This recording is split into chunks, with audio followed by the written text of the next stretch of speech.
All the voters are ready to go forward. It's time for day 3 of the Republican National Convention. Donald Trump has gone from the presumptive nominee to the actual Republican nominee for president. And while the business mogul is now getting a lot of support from other Republicans, there's still one group that isn't quite sold on that nominee.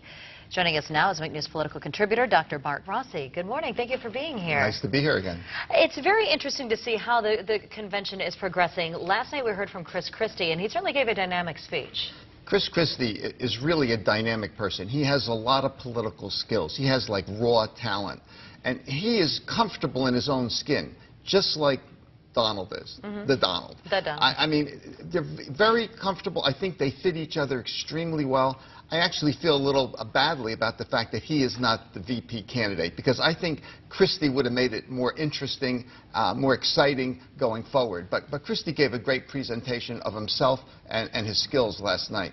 After plagiarism marred night 1, you think night 2 was really a hit for the GOP because the Trump children were good stars? I give them very high marks. And, you know, the campaign has been criticized for not being organized. Well, they were organized last night, and they came across extremely well, professional job.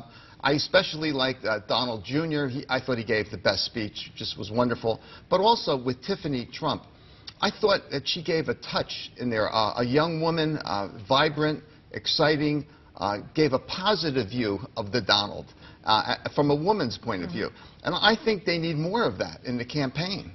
Donald Trump has struggled a bit with support from women. We know that Ivanka, his daughter, will be introducing him at the end of the convention. How important are his children and our women as a whole in this process for him? Well, I think his kids can be the starting point here. I think what they should do in the campaign, just my opinion here, that what I think they should do is bring in more women from the workplace.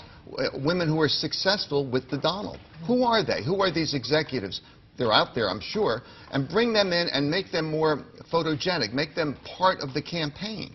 And I think that that would go a long way to maybe helping him at least reach out to women and get that segment of the vote at least a little bit more towards his corner. Challenge for the night is for Indiana Governor Mike Pence, the vice presidential nominee, to sort of introduce himself and say, I'm ready for this job, I'm ready to help Trump win.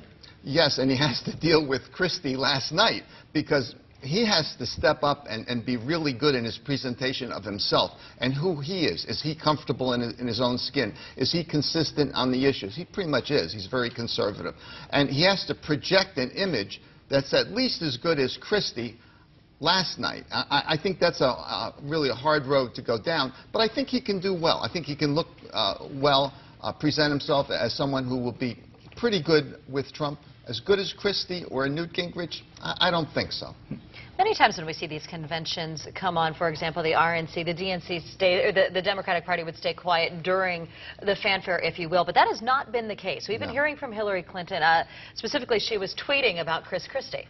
Yes, well, Chris Christie has a lot of problems. He really does. That's why he wasn't chosen. And actually, his problem is really truthfulness. It's the same problem that Hillary has, and it's the same problem that the Donald has. So everybody has this issue of, you know, what is truthful and what is honest. So Hillary being active or proactive at this point is probably a good move from the Democratic side.